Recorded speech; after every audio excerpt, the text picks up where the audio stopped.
Dateline 2026. Hi, I'm Davey. And I'm Mitch. And we are the Bargain Bin Gamers. We're supposed to say that at the same time. I don't know why you didn't. Who can be bothered doing that a second round? On with the show.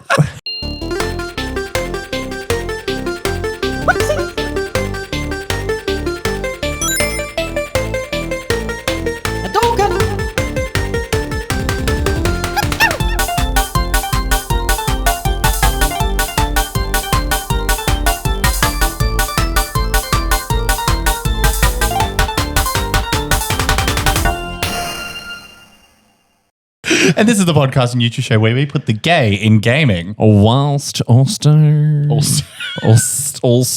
Gallstones? And we're not even drinking. I know. Whilst also looking after your hip pocket. How's that hip going?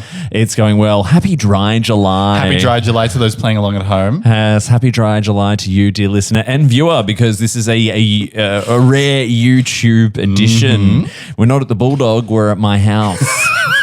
Illustrious. My illustrious home on the range. And the sun is out, which is very odd. Deer and the antelope play. What? I don't know. But it is, before we begin, we would like to give a big shout out to this show's associate producer. Singular. May M. Well, I don't know your marital status, May, but I did say singular. I love you, Mayhem. And I also love you in a slightly less demonic way. Yes, and I'm just going to quick acknowledgement. So, associate producer Sam has had to move on as an associate producer. People give financial contributions to Patreon out of the goodness of their own hearts. And so Sam has contributed to this show for almost 2 years. And it's a big reason why it is as terrible as it is. So correct.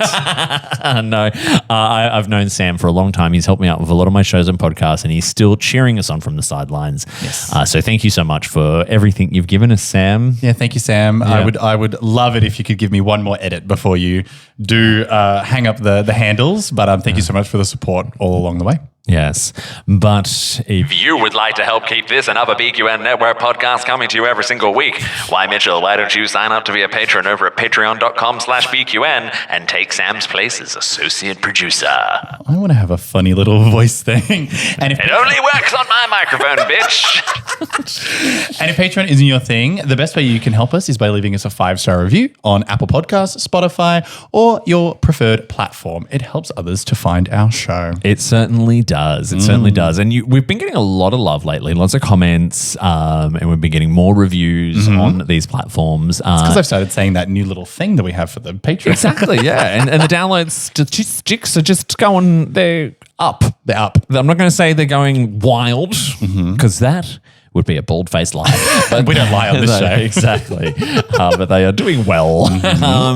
But yeah, I just want to, let's talk about the fact that we're doing Dry July, shall we? Yeah, let's get into that real quick because it's a little bit foreign of a concept to us to not have a drink. It exactly is. And I was just like, you know what? I would like to reach the age of 43 and still have a liver. So we're Dry July. It is as of we're recording this on a Sunday. We normally record on a Sunday. Yes. So it's the Lord's Day. 5th of July. The 5th of July for those playing along at home, the chronology. Happy Independence Day for where it's still the 4th of July in the US. Yes. So you've gone 5 days without alcohol. How are you going? Certainly have.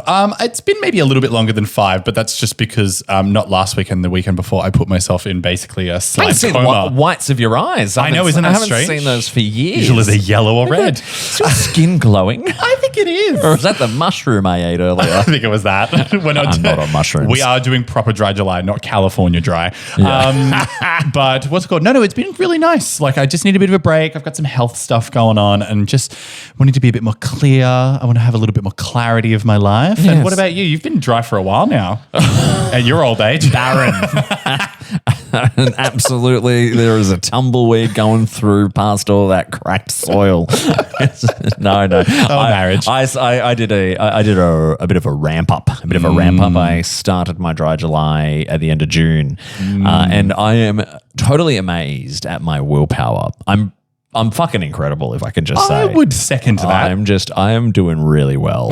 I went to a big Greek Cypriot wedding last night for my darling husband's cousin and didn't touch a drop, didn't even feel tempted. It's pretty good. And also just completely ignoring the fact that my husband is having a soaking wet July. Yes. Well, you guys have definitely yin to yang on some things, and this is definitely one of them. He did say before he left the house he was going to do dry August, and he told me dry August as well, and I was like, why wait? Yeah, he's been proceeding each month with dry.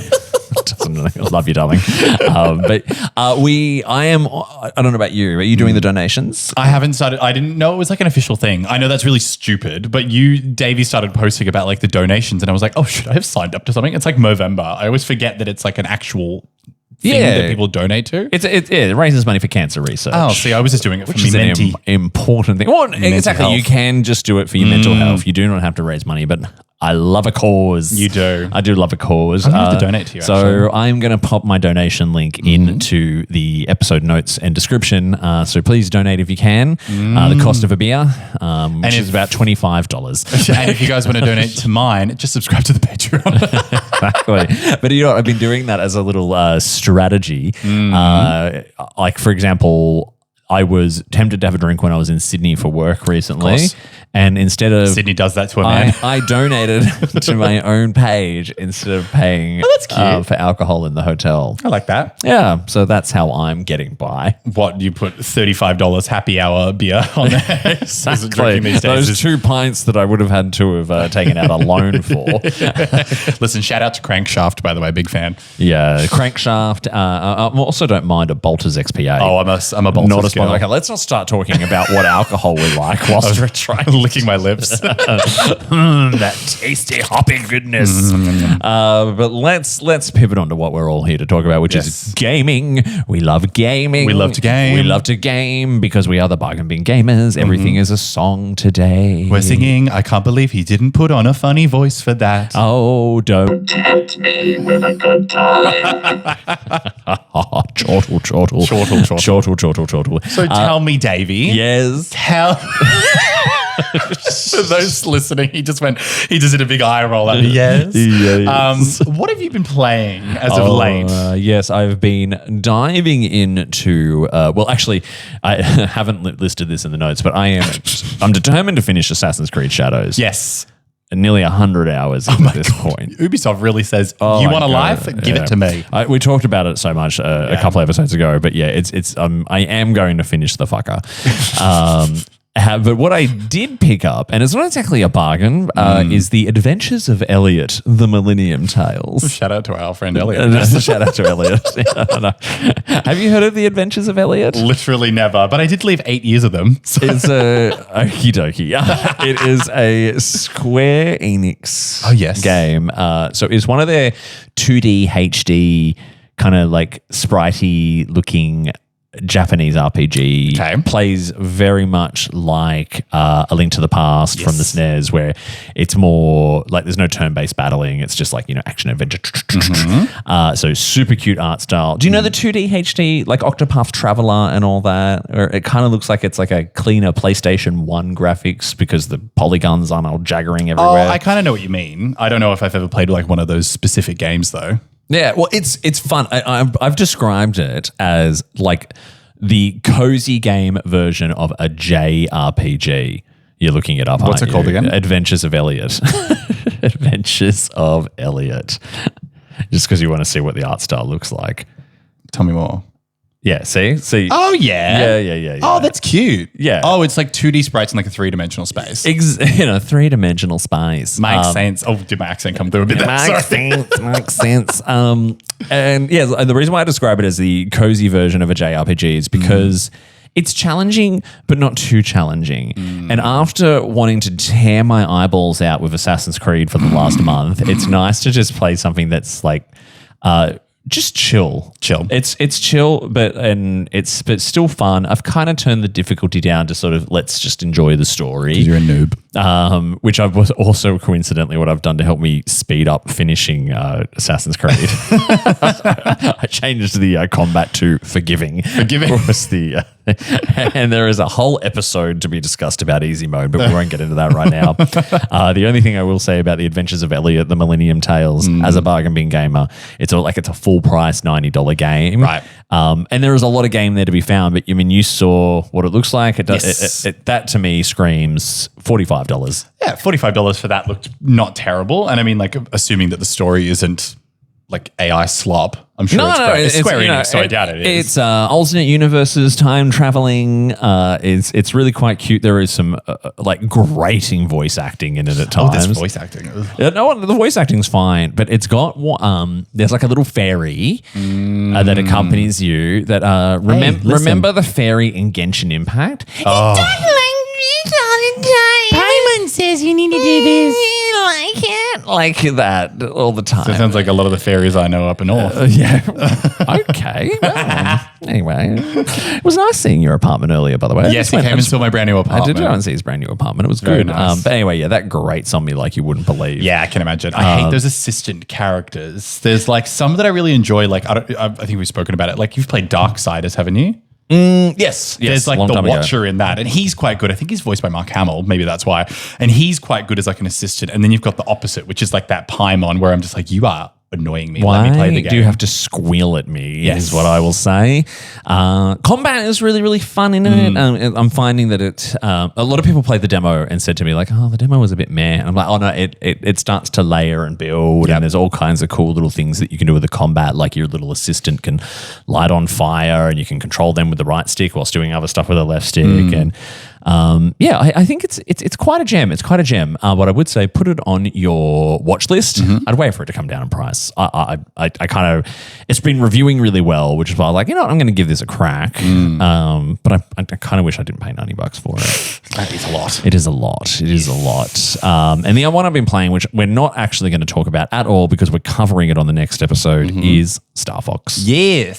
So got nothing else to say on the topic. What have you been playing? So I've put two things down. One of them, Davey's going to roll his eyes at, and the other one is a very insightful look into a game. So We've already talked about you paying Pokemon Black 2. it's so good, guys. I don't want to be rude. It's just so good. The music's amazing. There's a challenge mode, so it's fun. I've been playing Black 2. I think it's technically White 2, actually. I don't want to put Black 2, but it's very, very good. Anyway, Fake fan. I know, obviously. Fake fan.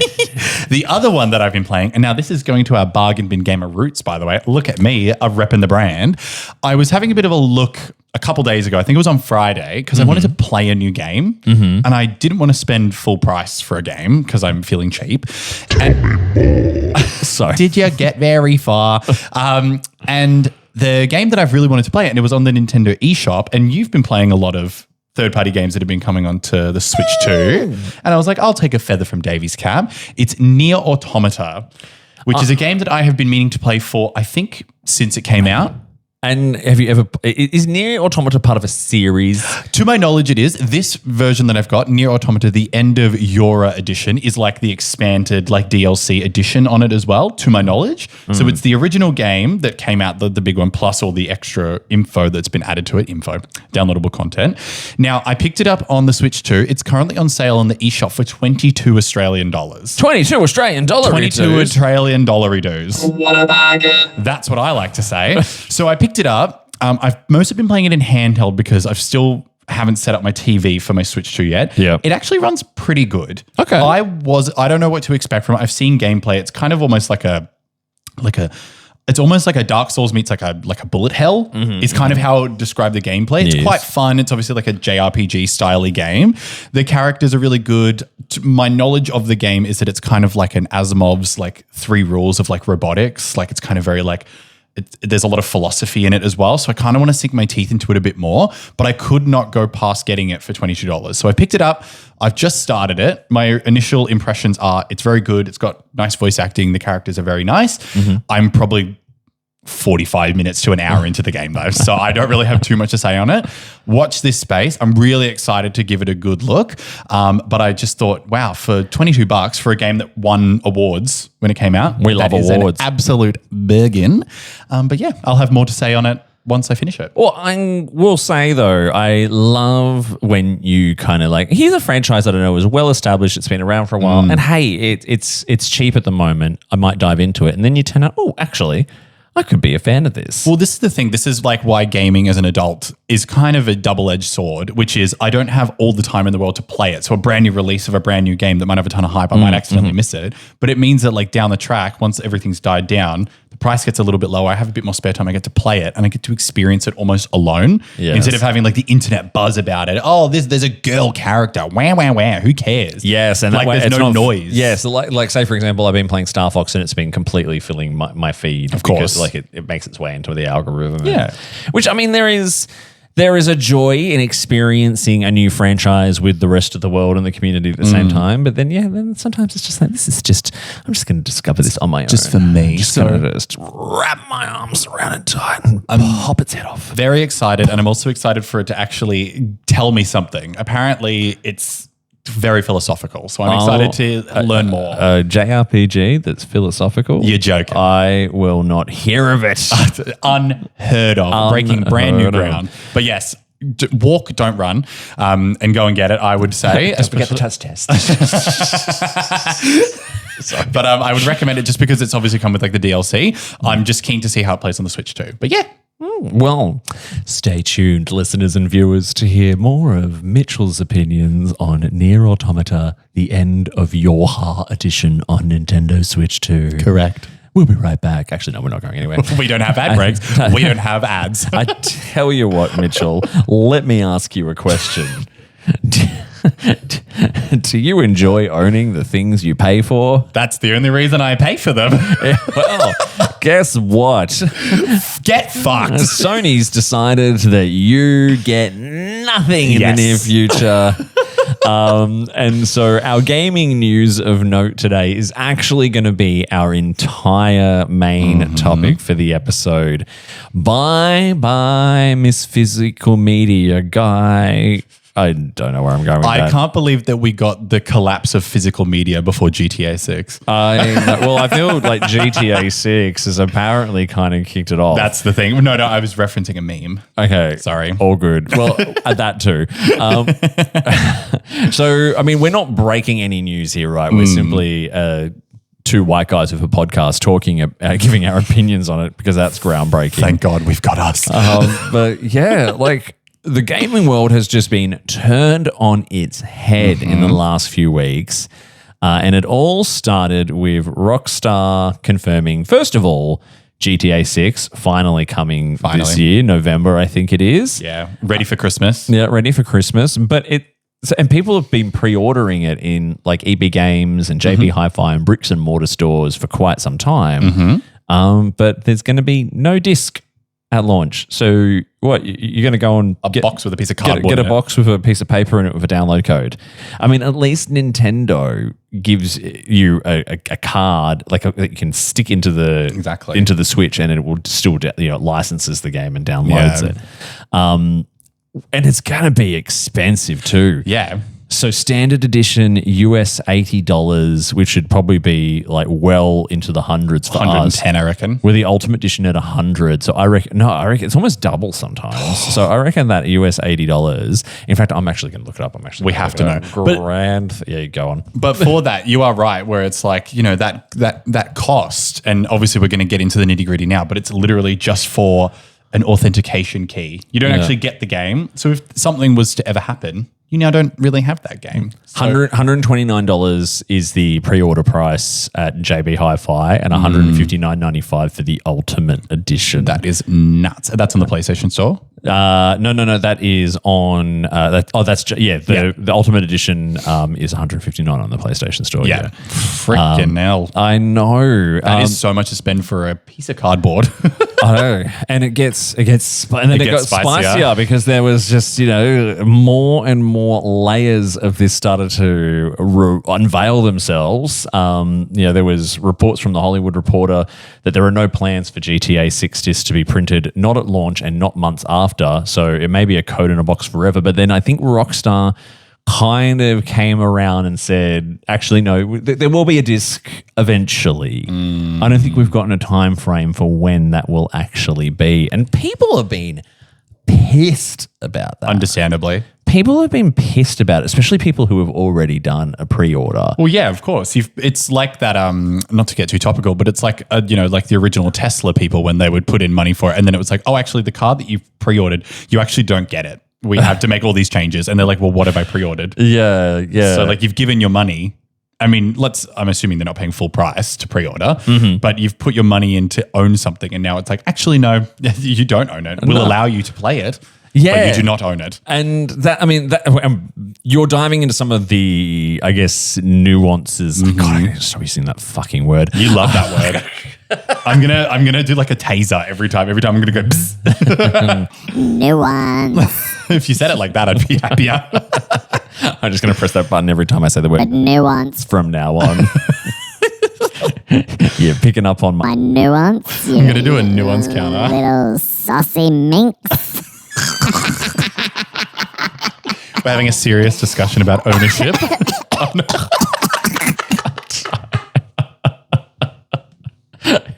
Right. We miss you, Sam. I don't know why no one wants to pay for this. But I think there's a segue there, because then what made everyone on my Instagram feed, at least, just explode. There was an explosion. So on the 1st of July, happy financial new year to everyone in Australia.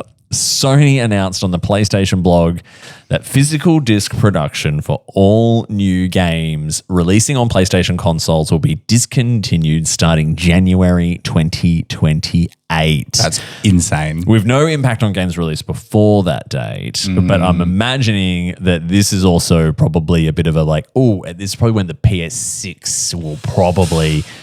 Which I could not be less interested in. Who cares? The PS6, by the way. I'm quite happy with my PS5. But the PS5 that I can play games and Blu-ray movies in. Yeah, and it has backwards compatibility as well with the older games, but also not to be rude to the PlayStation, but the PlayStation 5's been out for how long?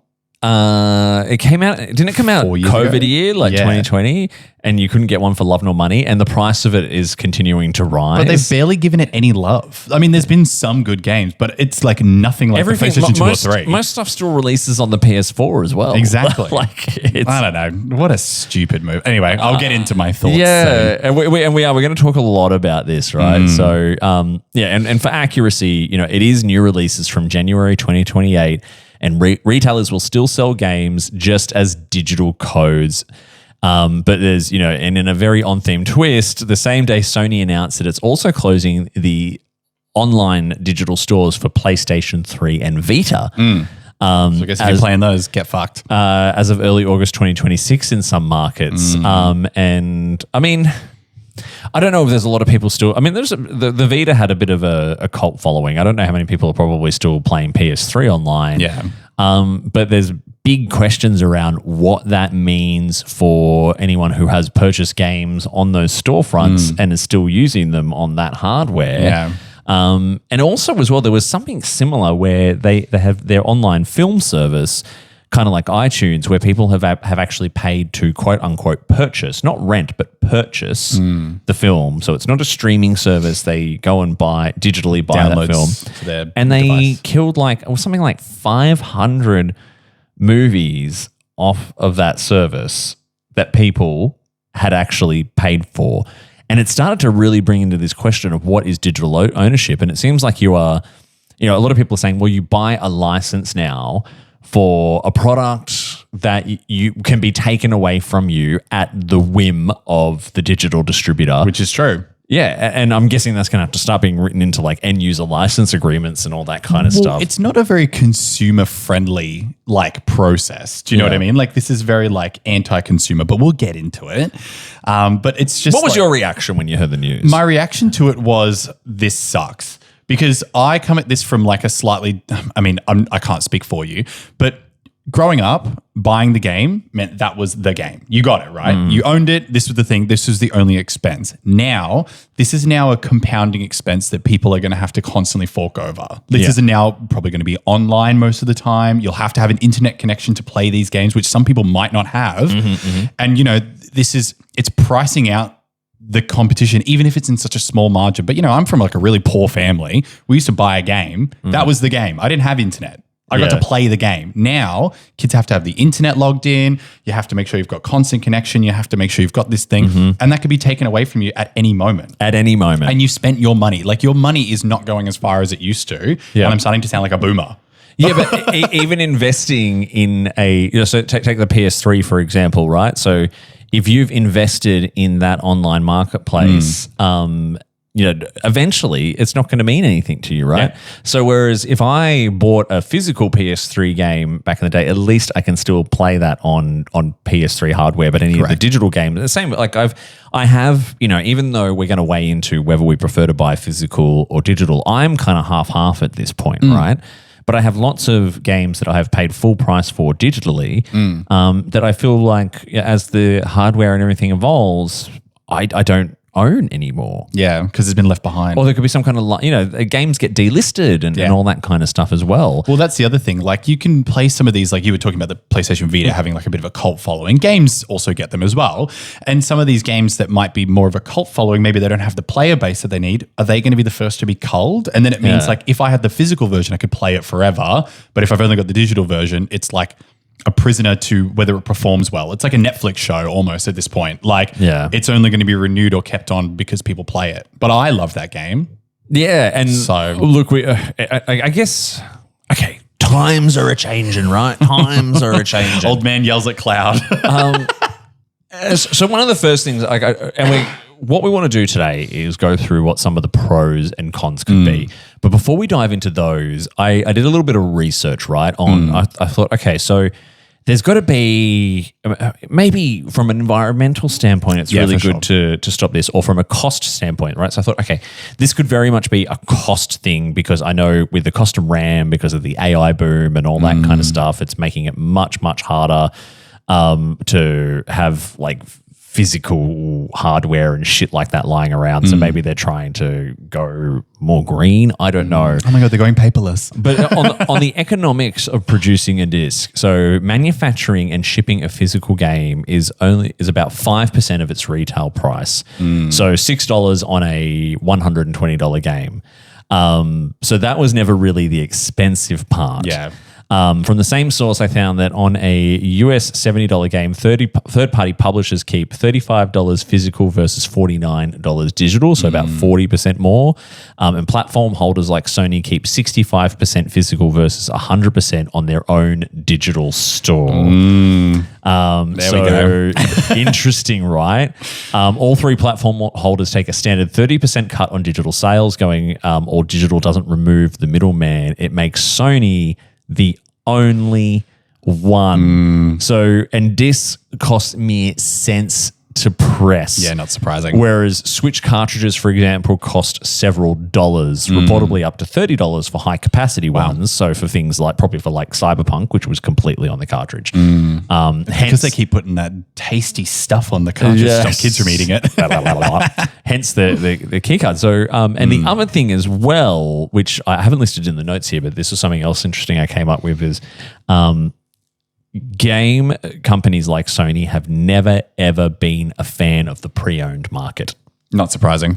EB Games and like games. Pre-owned games are going to go, GameStop in the US and all that have often, like the backbone of those retailers has often been the trade market, where you come in and they'll give you maybe $5 off if you trade in a physical game off a new game, and then they put that game back on the shelf for $50. But that is often been where they've made their money. And they don't really get anything from the pre-owned market. It's our namesake, and the they bargain bin. hate it. They absolutely hate it. Not surprising. So what a shock! A big company like Sony, please sponsor us. Even though we're probably going to rip into you this episode. What a big shock that a big company like Sony has made a move that basically would increase their profit margin exponentially. Yeah, like you said, it removes the middleman. There is no middleman. You're buying directly from the producer. What I've also found really funny is that back when the Xbox One came out and Xbox tried to go down like a more digital path of, and always online and all that kind of stuff. And Sony did a bit of a piss take and said like, hey, you want to borrow a PlayStation game? Here, you can borrow it. And they're like, saying, look, we're still here with physical games and we're letting people borrow them and blah, blah, blah. And now they've completely done a 180 on that. Of course. And then there's the environment. So I wanted to have a bit of a study of the environment because I thought, they've been producing physical games for decades, cartridges, discs, so on and so forth. Yeah. So I found a Greenly study through GameSpot from 2025. Physical games are 100 times more carbon intensive. 1 million discs equals about 312 tons of CO2 versus 3 tons for 1 million downloads of a 70 gigabyte game. Okay. That's pretty big. That's pretty noticeable. Context from the same study: consoles consume 3.9 terawatt hours a year in the US alone, which is about 1.6 million tons of CO2. How you play though outweighs how you buy, Makes according sense. to Yahoo. Plot twist though, a 2014 Journal of Industrial Ecology study found the opposite. PS3 era Blu-rays produce 50 to 90% less emissions than downloading. Downloads were only greener under 1.3 gigabytes. And it flipped as internet efficiency improved and file sizes grew. That kind of makes sense. Yeah, I mean, and all of this is moot because, AI is sucking up Heating up the globe at an exponential rate. But the Greenly study I found from last year, their actual recommendation was to revive the second-hand market. But code in a box and game keycards are killing resale since the used copy is worthless once download servers close. We're going to have thrifting and vintage games. Yeah. So, Amazing. Takeaways for this, right? So Sony isn't saving on plastic. It's capturing the retailer's cut and killing the used market where it earns zero. The greenest game you can buy is a secondhand disc from an EB Games or wherever else's pre-owned wall. This exact thing, like this is what this is killing, right? Yeah. So there's this real. I've uncovered a bit of a paradox here. Investigative journalism on The Bargain Bin Gamers. How do you want to get into the nuance of that? The nuanced investigation. But isn't that interesting though? Well, it's just a shame. You're also welcome as well. to disagree with me, by the way. No, I fully agree because I'm a big pre-owned game person. I love pre-owned games. We are the bargain bin gamer. We're not the full price carbon emissions gamer. That's right. So, the idea that, the bargain bins that you can find at your local EB Games or wherever you find your used games will vanish because this completely strips away the ability for let's not get too crazy here, but like the class of people that play games to unite together and share resources is now being taken away by a corporation. I'm getting a bit crazy and I will, but it is true. Like it's taking away the ability for people of a similar financial bracket, let's say, to share these resources and all enjoy this hobby that we all love. And it's now making it a more isolated and financially solitary. And it also means they can process. charge whatever the hell they want. Because there's no way for you to get a second-hand option. Or Even go to JB Hi-Fi and get a discount. No. The seller is selling it for this price. This is how much it's going to be. Yeah, and I mean, will JB Hi-Fi sell a digital download code any cheaper? Will they even bother? Can they? Do you know what I mean? Like, will they just sell the hardware and that's that? It'll be the box in. No. You go in and they'll give you a sticker with a QR code and say, "There you go. Go to the Sony website. Just scan this. Here's your key code. Download that." Oh, I'm going to miss out on having like boxes of games where you can collect them. And I've recently gotten back into buying games physically. Yeah. I must admit, I was probably mostly digital for a while for the convenience, and then I started doing this show and realized, could save money, and I should do so for my audience. You're welcome.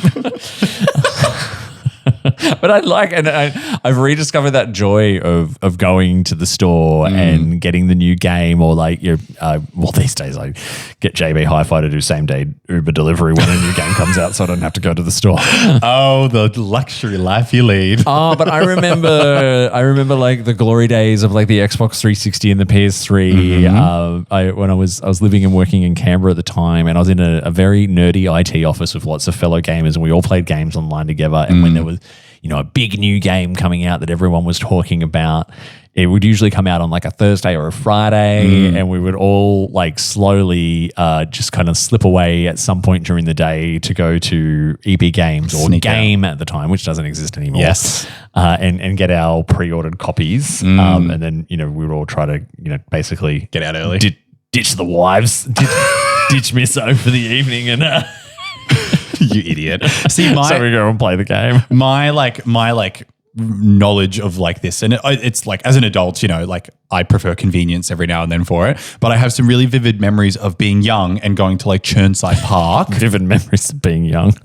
When we were young, and like going to like Churnside Park or Knox City or something like that on like Boxing Day. And my grandparents would give me $50 in a card, and my mum would give me $50 in a card. So I had $100, and I would go and I'd buy as many games as I could from the used bin because they were all even cheaper because it was Boxing Day sales. And I remember being able to pick out like 4 or 5 games. It's where I got the Arkham games the first time I ever played it. I got it from a bargain bin because it was a pre-owned game. So the idea that is now like a thing that can't happen, it's kind of hurting my nostalgia a little bit. Let's talk about some pros and cons. Let's talk about only the cons. No, we've done a bit of little research and prepared some of our pros and cons for both physical media and digital. So we're going to start with physical media. Yes. So do you want to do the pros and I'll do the cons, or do you want to alternate? Sure. Well, you want to be the negative. I love being negative. You want to be negative. You want to be Nuanced. In your opinion. I want to be grouchy. You want to be... Do I have another one? That doesn't do anything. What about...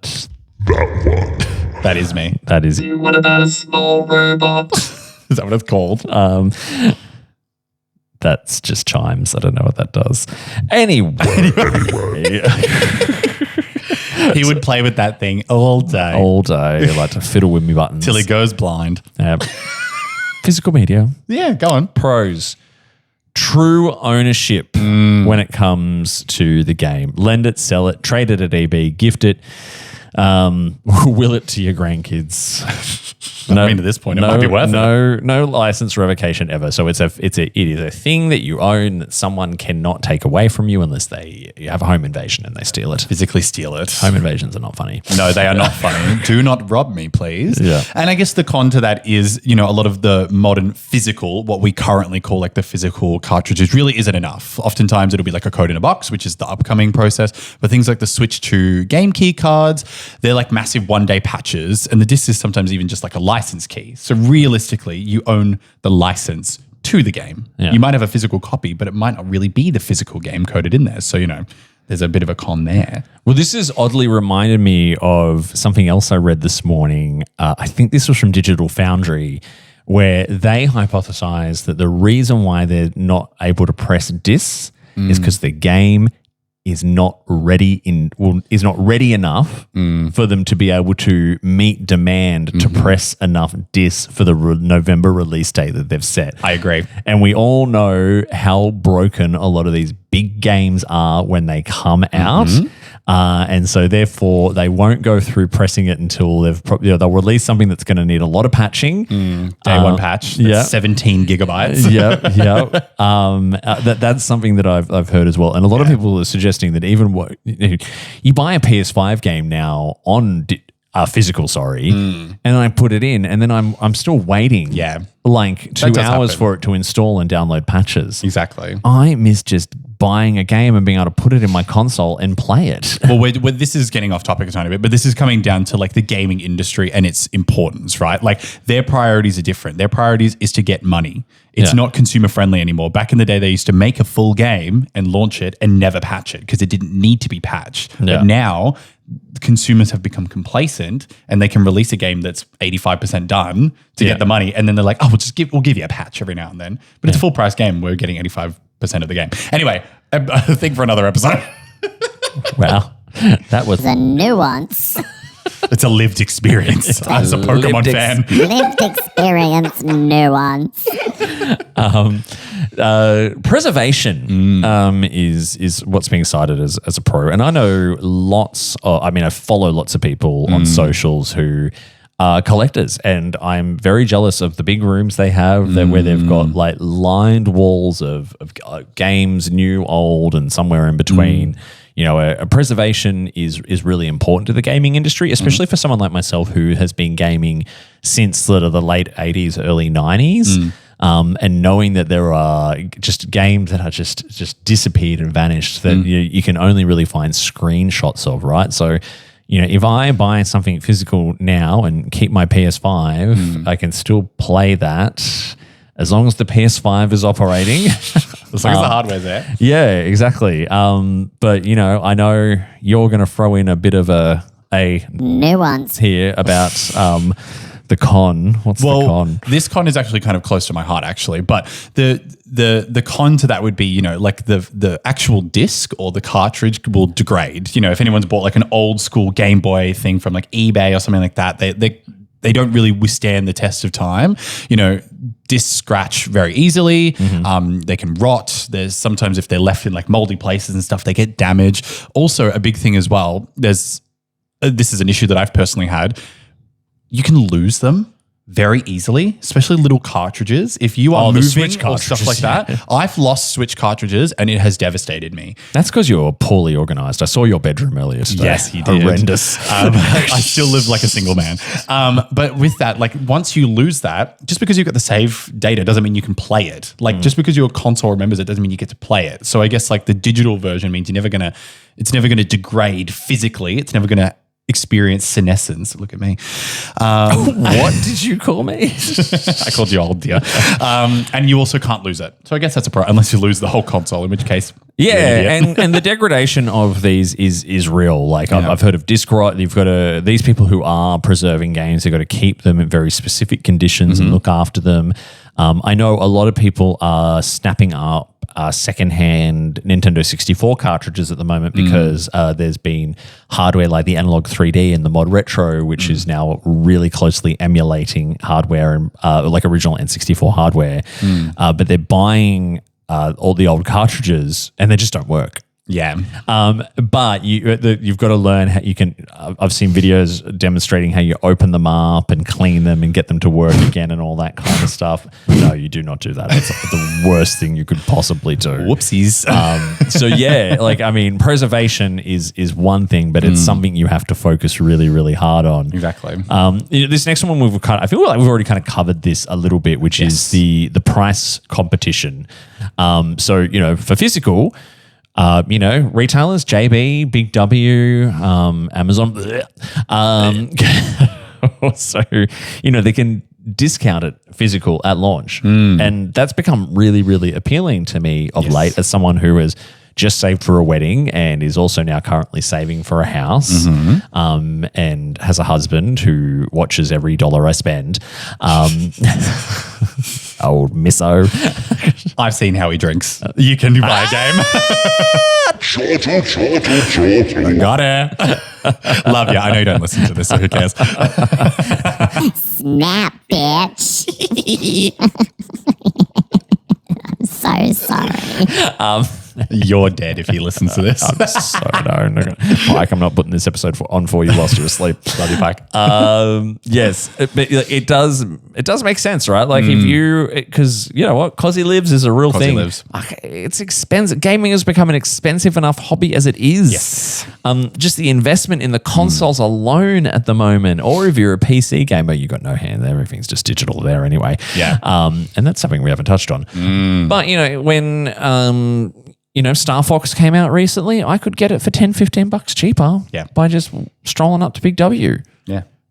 So why wouldn't you? Sauntering up. Well, especially if you are avid gamers like us who are regularly I need my day one.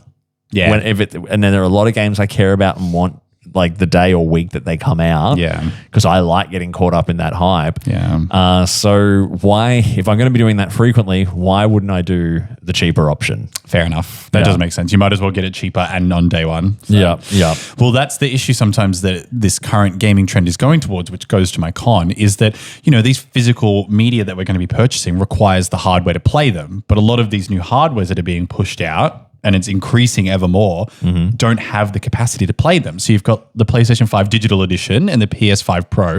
They all ship without disc drivers. So you can't even play the physical media anyway. So you're kind of you're landlocked basically from doing that. Yeah. Like the platform holders are basically engineering physical out ever so slowly. Yes. So what's the point of having the physical media if you can't even play it? Yes, for collectibles maybe, but that's just dust on a shelf at that point. Yeah. But then, but like I said, there are people now and they are selling like hotcakes who are developing physical hardware that emulates like Nintendo 64s or DSs and all that kind of stuff, so that it is worth preserving these original cartridges as they should, so that you can kind of get that original experience. And I wonder why that's legal. I don't think know if it is. Yeah, I mean, and I've talked a bit as well about collectors on this. There's a lot of people doing that. Collector culture is massive in the gaming community. Box arts, steel books. I mean, you love a good art book. I love like a concept art gaming book. Oh, I was going to say manuals, but manuals haven't existed. I miss those. Limited editions, stuff that you and people love to collect this stuff. Yeah. And that's just gonna people aren't gonna want to just collect a box with a piece of paper in it. No. Or what are they gonna make a mood board with all their QR codes that they use to download games? Yeah, exactly. But I feel like your counterpoint to this is this next one. I think this is a real. This is the red herring for everyone who's pissed off about this. Yeah, this is a real red herring. Well, this is the thing. And listen, I'm a proprietor to this. You also do this as well. I literally just spoke about it at the start of the episode. But the market has shifted. Like Davey's put in a little piece of info here for me. So the digital was 85% of full game sales on the PS4 and 5 in Sony's 2025 Q4. And the physical was just 3% of PlayStation revenue last year. So we can bitch and moan all we want about physical, but it's almost the same excuse of movies. But you know how people were if you want the movies to be there, go to the movies. Exactly. Stop just streaming it, right? It's the same thing with this. If you want games to be physical, go and buy them. Put your money where your mouth is, kind of, because no one is really going in to buy these games, and you're noticing it more and more when we see gaming sections in JB Hi-Fi getting smaller and smaller. EB Games, I barely see them anymore. Physical retailers are not getting the love they used to have because people have the convenience of switching on their Switch first thing in the morning and downloading the game. Yeah, and you can preload and all that kind of stuff as well. If this statistic is true, then you can kind of understand Sony's move a little bit. Now, I'm not taking a side here because I know so many people who we follow and who follow us on Instagram are rightfully very upset about this because as a consumer, a choice is being taken away from you. And Correct. That's probably the most egregious thing here. And if you buy a physical, you don't have to worry about downloading, right? Yes. Because then if you do decide to buy a digital game, and depending on download speeds, and the PlayStation Store download speeds in Australia are notoriously slow. Very. So unless you're preloading a pre-ordered game, yes, you'd be like, oh, yep, I'm going to play. Actually, I did. So the Forza Horizon game the other week, I was like, oh, that's on special. I'd like to play that, and it's 120 gigabyte. So I'm like, oh, I'll play that tomorrow. I guess I'll play that tomorrow. After it downloads overnight. And I mentioned it at the start of the episode, that is kind of a sore spot for me because growing up, I didn't have access to the internet. There's lots of places in Australia that are probably a bit more regional. They might not have NBN and stuff like that. So, that really does restrict the ability to access gaming, which is a big gripe of mine. Accessibility in gaming. It really pisses me off. It really grinds my gears. For that, though, I guess the counterpoint to it would be that, there's a lot of times there's retail friction I can't remember which game it was. I think it was Mario Party, the newest one, Jamboree. Yeah. I really wanted to get that game. And every time I went to a bloody retailer, they did not have a physical copy for me to buy. It can get there. And I wanted the deal. I wanted it to be a bit cheaper. But that does happen. You know, sometimes there's, you know, maybe there's a giant boat blocking a canal. Maybe there's a war set on by an immature president blocking some straits. Nuance. And that means that there's going to be some trade deficits. And because of that, there's going to be things like stock shortages. What? It's true. Trade deficits. I know you come to this podcast for the nuance of me. But also sometimes you go there and these things are sold out. Like if you're not at like a day one purchase and this is a big game, sometimes they will be sold out. Whereas online, you will always have access to it. It will always be there for you to purchase. So, you know, at least there's that. And sometimes, you know, the downloading can work out to be overall cheaper, you know, as well, because if this is a completely different point, but it just popped into my head. There have been times when I've looked at, all right, new game is out. It is $10 cheaper at Big W. Big W is a bit of a drive from my house. There's also if I order it online, there's also a $10 delivery fee. What I might pay in driving there in petrol and parking at the Como Centre in South Yarra, $5 to $6 parking. yeah, or the $10 to have it delivered, I can just sit here and pay for it and download it. You didn't even need to have a shower to do that. Exactly. I could order it from the app on my phone whilst I'm taking a shit before a shower. Honestly, why not? Exactly. So look, that's physical as well. I remember if you are watching on YouTube, why don't you put your thoughts on physical pros and cons into the comments, as well as on digital pros and cons, which we are about to cover off as well. I'll do the pros now, I reckon. You'll do the pros? All right. What's the first pro for digital? Well, the first pro, it actually kind of comes back to what we were literally just talking about, is you get instant access to the game. You don't have to travel. You don't have to go anywhere. You don't have to worry about it being out of stock and things like that. It's preloaded into the game. This is what I did with a lot of my games. I'll preload them. I'll pre-purchase them. And by the time they are released at midnight, they are good to go. I can play them straight away. So you don't have to bother leaving the house, especially if it's a midnight release that you're waiting up for. You can play it straight away, which I'm a big fan of. And as Oceania, we get to play games basically second in the world, which is really lucky. Such a difference from what it was like when I was growing up. Yes. Where I would, you know, read in magazines or see on, you know, the earlier versions of the internet, like just how amazing games were, and be like, oh, it'll be out in Australia in 6 to 8 months if I'm lucky. 6 to 8 months, yeah. Yes. But yes, it's very good to have instant access. What do you think about that? Now, this is where I think the trade-off for consumers when it comes to convenience is really coming in. And that is that you are buying a temporary license. A digital purchase is only ever temporary. It is not a permanent purchase. So you're not actually buying a game. You are just buying the license to a game. Interestingly, in my research, I found that in California, the law there now requires digital storefronts to disclose the fact that's what you're doing. You are buying a license because, you know, accounts can be banned and they do. And sometimes they get banned incorrectly and it's really hard to appeal that. Libraries can vanish. Servers can shut down. Digital distribution rights can also be lost. That's been a big thing with like films and television, particularly. I hate having 17,000 subscriptions to watch every movie. Yeah, and things vanish. I can remember back when they shut down the eShop for the DS or the 3DS, I think it might have been, right? 3DS. And there were games that were only available on that store, and people were like, "You can now, if you can buy DSs that have these games on them. Same way you can get like PT. a PS4 with PT on it. They still go for like $1,500. Yes, by the way. yeah. So I guess that becomes a collector's item. Well, yeah, exactly. But that's the thing. It's that lost media almost. Like you're taking the choice of a consumer away, which I think is consumer unfriendly. Yeah. I kind of don't want to do the pros for this because I don't like it. But anyway, I guess the next like pro for it is obviously having convenience. You know, we talked about like damaged media, losing media and stuff like that. The convenience of being able to just have all of these games neatly tucked into your console.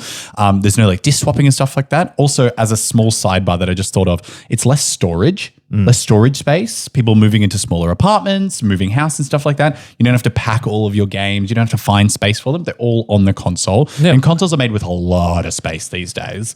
So, you know, it's not like it's back in the day when you had like a Wii and you were like, oh, I've got 50 gigs to use. What's Well, this? some consoles do it better than others. I think Switch 1 to Switch 2 was really, really good because it's just everything was just there. Yes, I agree. Whereas a lot of the Xbox and Sony upgrades have been, maybe you might be able to play some of those older games later on down the track. Some may be compatible, some may not be, so on and so forth. But I think they've built the general architecture of the Switch is similar enough that it can run everything natively, whereas the backwards compatibility on digital storefronts for PlayStation and Xbox still largely rely on emulation. Yeah.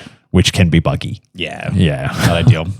And, I guess the flip side of that is, delisting and store closures, which is what I spoke about before. PS3 and Vita stores are now closed. A game called The Crew was revoked from purchases.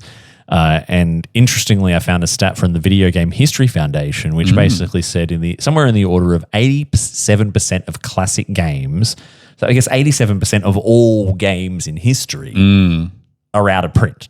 So you can't get any more of them. Yeah, and that's why preservation is so important to a lot of people. There's whole websites now dedicated to actually like the games that have been delisted, and if you want, you can try and download them and patch the absolute bejesus out of them to get them to work. Yeah. But the next one, I'm interested to. I really want to dive into this one, right? Because this one's actually for us is a big argument, because this is something I thought about the entire time I was structuring the pros and cons of this episode. This is why we didn't want to be so blanket. Do you know what I mean? Like, obviously, we follow a lot of creators and creatives that are really like not a fan of this. We're not picking a side. No, we can't. We're Switzerland or Eurovision. I don't know. I guess we're picking no sides. Make up your own mind. Oh, the button didn't work. That didn't. Make up your own mind. But a big thing for us is it democratizes publishing. So what that means is that things like indie and queer devs can release without having to fund a final print. Most queer games only exist because of digital. They don't have to go through a publisher. They don't have to go through anything like that. Everyone we've interviewed, they didn't have physical media. Yeah, exactly. They're all on Steam, and that's it. Like PCs do not. You don't buy PC games. I remember buying a PC game like disc. I know they're always in these massive boxes too. They were huge, and they always had like 10 discs in them and 20 different books. But yeah, this has been a thing for PC for quite some time. Yeah, it's like consoles finally catching up. Hey. Yeah, but this is exactly. This is the biggest biggest pro. Yeah. I think for digital. But look, this still exists, right? Yeah. This is the thing. This pro still exists whether physical media exists or not. The fact that digital distribution is there, it just allows this to happen peacefully side by side. Yeah. Although there is a gatekeeping risk, I guess. Yeah. And this is something that impacted some people who have been on this show before as well. And that was in last year. So payment processors and payment gateways of websites like Itch put pressure on the providers, which forced them to delist queer games that fit into the adult category because they may have sexual or other content in them. Like our dear friend Aaron, who developed the virtual novel Straight. Yes. And that was the case on Steam as well. So lots of people, like QueerQuest as well, got funneled into this black hole. So when digital is the only copy, deplatforming can equal erasure. And by deplatforming, it basically meant that it wouldn't commonly come up in searches, or you'd have to make sure that you had adult content ticked on Probably Steam or Itch, which isn't recommended by default, which leads to another big thing, which is impacting queer content all over the place right now, which is shadow banning. Yes, it's becoming a bit more prevalent. Because of the Trumpification of the world, where it's just like slowly, bit by bit, more shadow banning is happening of queer content. Yes, which I fucking hate. It is a fucking disgrace. I actually do mean that. It is Back to your Scottish roots. I don't actually know if you're Scottish. I don't know. Fucking disgrace. It's a fucking disgrace. Moving swiftly along to keep the tempo up. Another pro for it would be things like sales and subscriptions. So deep discounts over time, PlayStation Plus, Game Pass. dope. How deep are we talking? What's your ideal deep? Oh, I can feel that discount inside me. I reckon 7.5. But yeah, like as we've seen by like NieR Automata and Topical, that game full price. I didn't want to purchase it. Now that it's been discounted because it's been out longer online, I've now been going to buy it. You can get really great deals on things like PlayStation Plus and Game Pass and stuff, where you can get these games for so much cheaper and actually really experience them if you kind of missed the buzz and missed the boat on the physical. Yeah, and I love nothing more actually than flipping through like the game storefronts, the digital storefronts, and seeing what's on special. And I love it too. And I love to consume. Oh yeah, and you know, and our bargain watch list when we do it is usually exclusively Online, right? Because you know what I may find on special in a physical store here may be different somewhere else. Oh my god, are we the drama? Is it us? We are the world. But that also does lead to the problem of, you know, resale, lending, trade-ins. You know, when I was a kid, I mean, you know, as kids, your parents can only afford to have to buy you so many games, right? One of the reasons why I have such broad experiences with games from the Sega Mega Drive and the Nintendo 64 era, which was the consoles I owned as a kid, is because I had friends that had those consoles too, and we would lend each other games. And as you get older, you have a friend that buys the games and lends them to you. Exactly. So don't take the physical away because I want to play them. But I think that's a good like economical thing, especially for parents as well, right? Like if your kids can like lend each other games and all that kind of stuff, then you don't need to buy them as many games. Well, that's once again, it's coming to that through line that we've kind of had throughout. It's not consumer friendly. If we really break it down to brass tacks, and that's the thing, it's a financial strangle on the gaming culture, really. Like gaming culture has always been about trading and, you know, playing games together and stuff like that. And now that's being taken away, which I think is going to be negatively impactful to the culture. But a pro that we spoke about a little bit earlier is there's going to be a lower physical footprint. So there's not going to be any plastic, no freight. You know, obviously there's a counterpoint to that like these data centers and things like that aren't exactly free, but the reduce in use of plastics and stuff like that is always going to be a positive, I would argue, on the longevity of our beautiful planet. No, it is. It's very true, and that's a hard one for me to argue with. Yes. Although, you know, we did make the point before as well that you know, resale and all that kind of stuff ultimately kind of cancels out like the energy costs and all that kind of stuff. And you know, the other con is you know, again, like I said already, one storefront, one price, right?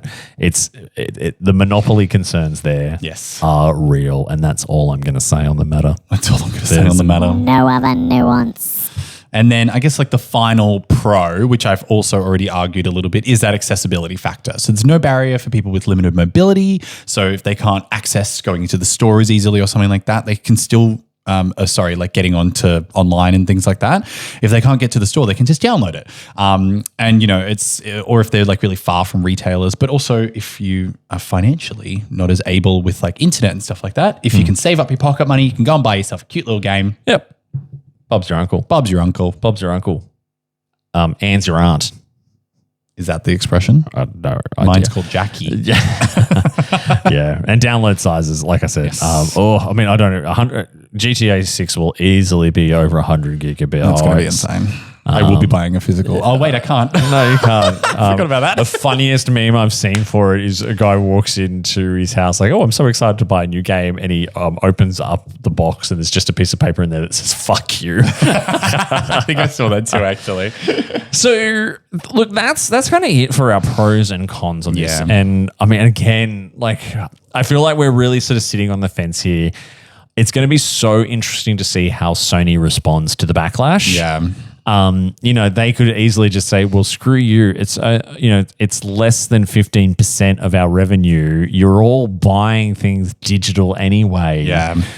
So we're just responding to the market trend. Exactly. A business is a business at the end of the day. Yeah. But what does that mean? I mean, I think that's why we've seen stores like EB Games have now pivoted into the what do they call it? Like Pop and Zing. They've got like the merchandise market. they've got a lot more like pop culture merchandise, and whereas and they used to be like half the separate stores. stores. And they've used kind to of be, blended into these more pop culture merchandise stores to keep afloat, I guess. and it could potentially stamp out an entire industry. Well, yeah, that's the biggest issue. Bricks and mortar game stores, and you probably just have these niche ones around. Like there are some around here in Melbourne which sell retro collectibles and all that kind of stuff. It'd be so weird going to JB Hi-Fi and then barely having a game section. I know, because it'll just be empty cartridges with pieces of cardboard in them with a bunch of code. Yeah.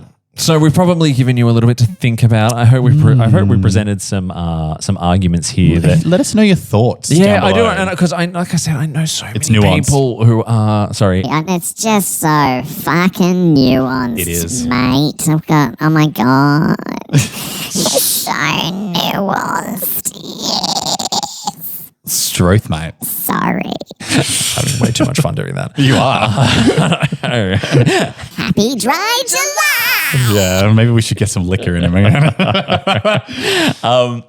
yeah, I hope that I know there are some people who are really, really upset, really upset about it. But be open to having a debate, and hopefully we can find somewhere where this can kind of sit side by side, because I don't think this discussion is over. That's it for our main topic. Let's move on to a couple of segments to round out the show.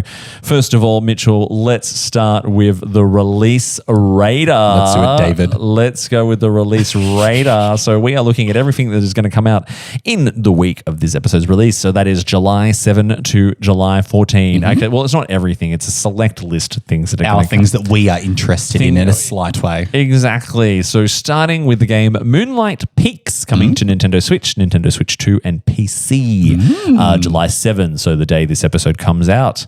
Welcome to your new vampiric life in the magical town of Moonlight Peaks. Raise mystical crops, learn spellcasting and potion making, and befriend or even romance the local werewolves, witches and mermaids in this heartwarming supernatural life sim. Eternity awaits. Hot. So guess what? Another cozy game. Oh, it looks cozy as hell. I know, yeah. So, it looks really cozy. Yeah, so we kind of got like it. I love the colors. Yeah, top down, kind of like a 3D-ified version of Stardew Valley. Yeah. But with witches and mystical stuff, which has kind of been done in this cozy thing before. It's almost like a chibi style. Yeah, but you know what? Like, I mean, cozy games are selling, and people are, and cozy games are expanding the market out to other non-traditional gamers. Oh, you can do pottery. Exactly. We were just talking about that off air. Don't know if it's something I would particularly get, but it does look cute. We've talked about this one a lot, but Assassin's Creed Black Flag Resynced, coming to PC, PS5 and Xbox Series X on the 9th of July. Can't wait. I'm getting physical, mate. I'll be going to get physical too. Let's get physical. Come on, let's get physical. So that is coming out July 9. I don't think there's anything more to say about that. Hang on, let me just quickly look and see. JB. JB Hi-Fi. Let me see if they're going to be putting it out. Oh, yeah, there you go. $89. $89 at JB. Yeah. Go on. Yep. Oh, I'm all Big for W, it. $79. I will be going to Big W. $79 at Big W, mate. There Shout we out to go. you, Big W. So that's a big one. And the other one, next one we've got is a game by the name of Grand Blue Fantasy Relink, coming to the Nintendo Switch 2. So this is a Switch 2 version of a game that came out on Steam in 2024. A grand adventure in the skies awaits from a party of 4 from a diverse roster of Skyfarers. Slash or shoot or hex your way to victory against treacherous foes in this action RPG. Take on quests solo or the help of others in up to 4-player co-op. So it looks very traditional. Oh, it's kind of giving Genshin Impact. Yeah. It's kind of giving, what's it called? Fire Emblem? Yeah, it does have like a Fire Emblem, but I think it's, very online element, very traditional anime JRPG style. Yeah, looks good. Looks pretty. It'd be interesting to see. I mean, it's got very, very positive reviews on its Steam store, so it'd be interesting to see how that performs on the Switch 2. The next one is Digimon Story Time Strangers, coming out on Nintendo Switch and Switch 2 on July 10. I'm a big Digimon fan, so that's exciting. I always thought of Digimon was more of like the The poor man's Pokemon. But I loved it anyway. The latest in the Digimon story series is finally here. In this RPG, unravel a mystery that spans across the human world and the digital world, collecting and raising a wide variety of Digimon to save the world. Save the world. Love it. Save the cheerleader, save the world. Heroes reference. But I think, again, this is a Nintendo Switch 2 version of a game that, 3rd of October 2025, it was released on Steam. I've watched Fawn play it. Yes. Although it looks cool. It does. I mean, the graphics look better than anything Pokemon's ever released. I know. Tell me about it. That's the thing. Like these Digimon games, they kind of shit all over Pokemon. Anyway. Echoes of Aincrad. Aincrad, I believe it's pronounced. Aincrad coming to PC, Xbox Series X, and PlayStation 5 on the 10th of July. Step into Aincrad, a world of beauty and danger where every battle could be your last. Create your hero, choose your gear, and master combat by building synergy with your partner, leveling up and unlocking special abilities to expand your horizons. I feel like this game's been out before. No, it says coming out 10th of July, 2026. And I mean, again, big anime JRPG. Wow, that looks really nice. It does look, it does actually have a really, really cool, pretty look to it. I don't really know much more about it apart from the fact that it exists. Published by Bandai Namco, who are big in this space as well. If you're a JRPG fan, you've got a lot to look forward to in the coming week. Finally getting its full release across PC, PS5, Xbox Series X, and Xbox One on the 10th of July is Power World. Yay, Pokemon. I think we've kind of covered that before. Yeah, she's coming out. Get keen. It's coming out. Get keen. Pokemon with guns. Pokemon with guns. Ascend to Zero coming out on PC and Xbox Series X on July 13. Have you ever wondered what it feels like to stop time? Ascend to Zero is a time-bending action roguelike where you can use your unique ability to freeze time and fight your way to the top. Oh, another roguelike. How inventive. Yeah, and I think from the look of it as well, it's your typical kind of it's top down isometric. Yeah. It's kind of got like a blend of sort of like a Hades with a weird kind of digitally cyberpunk kind of look to it. I wonder what the new game trend is going to be. You know, it was like Souls-like for a while and now it's roguelike for a while. I wonder what the next... I guess it's comfy-like, I guess. We've got one more. What is it, Mitchell? It is Detopia coming out on PC, PlayStation 5, Nintendo Switch, Nintendo Switch 2, and Xbox Series X coming out on July 14th. Step into the world of Detopia in this gentle-paced puzzle adventure. In Detopia, life is curated by artificial intelligence to maximize happiness. Wow, a little bit close to home. Yeah. As the newest facilitator, it's up to you to solve puzzles and keep the Detopia residents happy and the facility running. It looks like almost like a... I don't know how to word it. Like a Sims style game where you keep people productive and happy and but also like managing resources. Well, Detopia says dystopia to me as well, and it's got everything about its art style has a very sort of clean and sterile kind of look to it. Which I think speaks to the dystopian AI future that we are all destined for. To round off today, Mitchell, we've got The Bargain Watchlist. It actually makes me giggle every time, by the way. I understand why you keep doing it, because it doesn't get old. Bargain Watchlist. Bargain Watchlist. That was Mitch doing it that time. Could you tell? Bet you couldn't. Big. It disguises your voice. We could do a ransom letter with that. Exactly. Do you want to kick us off? What do we got first? So the first one we'll go through is the Steam Summer Sale. Or winter, depending on what part of the world you're in. Like us. It's live now. It ends on Thursday, the 9th of July at 10 a.m. PT. PT. Pacific Standard Time. It's in the US. It closes right around when the ep drops of Tech Insider. Okay, don't just read the notes like verbatim. I don't know what Tech Insider is. Tech Insider's where I got the information from, you doofus. But yes, the Steam Summer Sale. So it will actually be ending roughly around the time that this episode does come out. So run, don't walk. Run, don't walk. But yeah, there's a lot going on. So Hollow Knight Silksong at its lowest price ever. First discount, 25% off. Mass Effect, the Legendary Edition, is back at its 92% off historical low. Yeah. The whole trilogy remastered with all the DLCs, which is a steal for 92% off. Which is pretty good. Yeah, it's $7.20. $7.20. That's insane. Actually insane. Kingdom Come Deliverance 2 and Mugenics also at their lowest Steam prices to date, plus Final Fantasy VII Remake and Integrate at its lowest price to date as well. Wow, there's some really good games. Yeah, so quite a few if I look through that. You've also got stuff like Red Dead Redemption 2 for $22.49, normally $89.95, and Titanfall 2 down to $6.44, which I really enjoyed. I would also say as well, one of the best finds on here that I would argue is The Witcher 3 Wild Hunt Complete Edition, which is only $14.39 for a game that is absolutely incredible. And still such an amazing game today. Still incredible. I can't believe they did it like 10 years ago. Aged so well.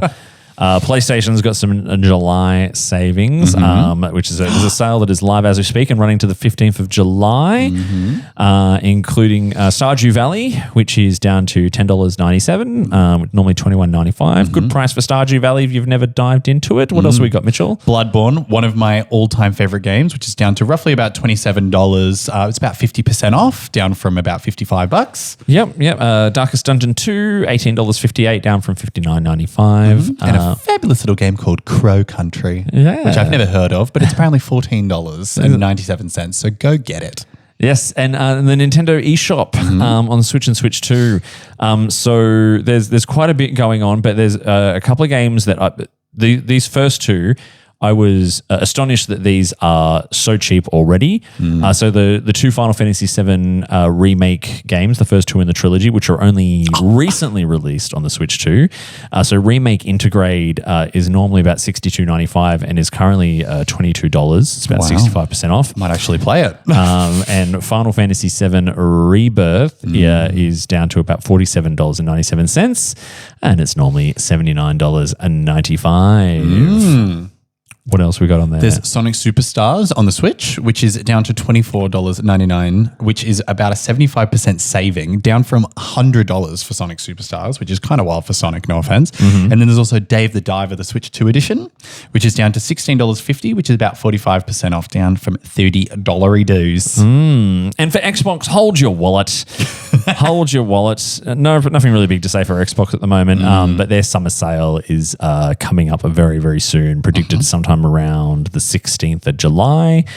So we'll probably have more on that at a later time. At a later date. What an epic episode, Mitchell. We took our time with this one because there was a lot of nuance. Such a tricky conversation. You can't. Was pros, there was cons. There was nuance. You can't, as Davey would say. There is. Oh, why don't any of these buttons work? Anyway, air horn? No, that's doing nothing. Anyway. Imagine if it's just them hearing an air horn. I know. Exactly. Sorry, guys. I just like there's one here called rim shot. Yeah, that's a... I just, Yeah, I get it. Okay, cool. You didn't need to do the physical descriptor. Well, anyway, join us next time when young Mitchell here is we're going to return to an episode we haven't done for a while, which is a Gen Z plays, where young Mitchale here is going to play Star Fox 64 for the first time. Do a barrel roll. To celebrate the release of its remake. I'm very excited. I'm excited to see the polygons. No polygon away. So until next time, I've been Davey. And I've been Mitch. And we have been The Bargain Bin Gamer. Nuanced edition. The Nuanced Gamers.